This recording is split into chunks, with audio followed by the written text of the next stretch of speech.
Halo semuanya, jumpa lagi dengan saya. Semoga semuanya diberikan kesehatan selalu ya. Kali ini saya mau kasih rekomendasi ke kalian nih, dan saya yakin banyak dari kalian yang belum nonton film-film ini. Film-film bikinan Brazil yang harus kalian tonton setidaknya sekali nih guys. Dan semua film ini tidak disarankan ditonton bersama keluarga ya. Tontonlah sendiri karena ini film hanya untuk dewasa. Tapi sebelumnya jangan lupa untuk klik like, comment, subscribe, serta nyalain juga lonceng notifikasinya.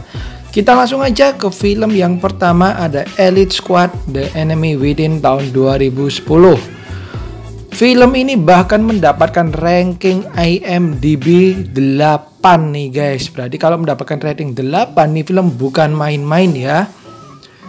Ceritanya mirip-mirip cerita FBI nih guys. Jadi ada seorang polisi di Brasil, dia berhasil menyelesaikan masalah mengenai kerusuhan di sebuah tahanan Brasil. Kemudian dia pun terseret terhadap masalah baru nih guys. Setelah dia mendapatkan pujian, dia mendapatkan masalah yang melibatkan pemerintahan.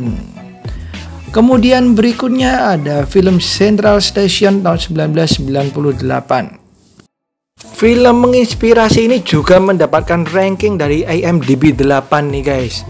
Menceritakan mengenai seorang guru yang mengajar anak-anak yang tidak bisa membaca dan menulis, dan membantu mereka menulis surat nih buat keluarganya. Salah satu anak yang dia ajar ternyata ibunya baru aja meninggal, dan dia mencari ayahnya nih guys. Kemudian ditemani oleh sang guru, mereka melakukan perjalanan untuk mencari ayah si anak ini. Bagi kalian yang suka dengan film yang menginspirasi, maka kalian harus nonton film yang satu ini.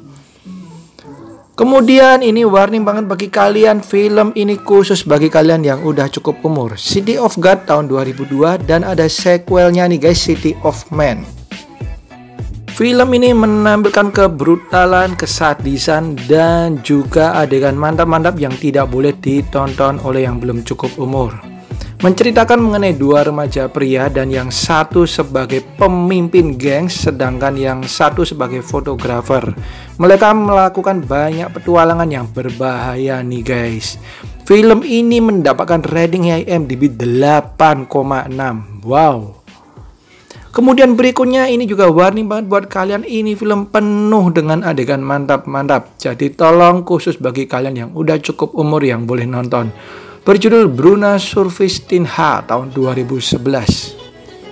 Menceritakan mengenai seorang wanita yang awalnya wanita baik-baik, kemudian ia berubah menjadi wanita yang bisa dipanggil nih guys.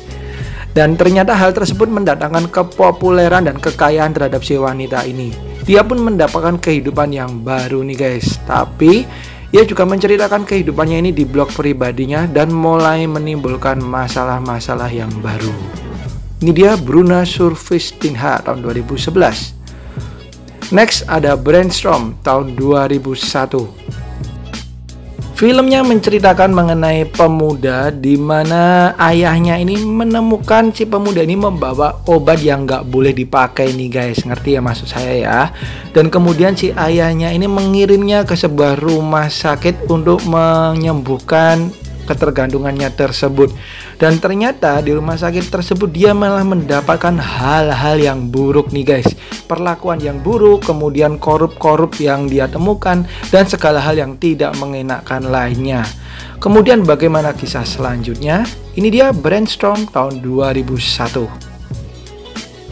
Next, ini film juga warning buat kalian, khusus bagi kalian yang udah cukup umur aja. Dan sedikit kontroversi ya guys, karena mengandung cinta sesama jenis. Jadi kita terima sebagai hal entertainmentnya aja ya. Berjudul Madame Sata tahun 2002. Menceritakan mengenai seorang pria yang layaknya pria biasa, tapi dia juga punya kehidupan lain. Yes, terkadang dia bekerja sebagai wanita nih guys. Dan film ini memperlihatkan bagaimana tingkah lakunya dan juga naik turun kehidupannya. Ini dia Madame Sata. Kemudian ada Carandiru tahun 2003 yang didasarkan pada kisah nyata. Film ini kejam guys, jadi bagi kalian yang nggak kuat mental jangan nonton film yang satu ini. Menceritakan mengenai penjara Carandiru, salah satu penjara terbesar di Brasil, dan di tahun 92 terjadi pembantaian nih, dimana tahanan ada ratusan yang meninggal, dan film ini dibikin tepat sebelum penjara ini dirobohkan. Salah satu film yang kontroversial guys, tapi juga bisa kalian tonton. Ini dia Carandiru tahun 2003. Kemudian berikutnya kita ke film Ultima Parada 174 tahun 2008. Film ini menyajikan ketegangan yang luar biasa guys, dimana menceritakan mengenai perampokan bus yang pernah terjadi di Brasil, dimana pihak kepolisian sampai kewalahan dalam menghadapi para perampok yang juga membawa para sandera yang tak lain adalah para penumpang bus itu sendiri. Nah, pelakunya pun gak hanya para orang dewasa guys, tapi juga anak-anak nih yang menjadi pelakunya. Seperti apa filmnya? Silahkan kalian tonton. Ini dia Ultima Parada 174 atau Central Stop 174. Berikutnya ada Estomago tahun 2007. Film ini menceritakan mengenai kesedihan tapi juga kelezatan makanan. Maksudnya gimana? Menceritakan mengenai kisah hidup seorang pria yang pandai memasak nih guys. Tapi ternyata nasibnya ini tidak sejalan dengan kepandaiannya memasak.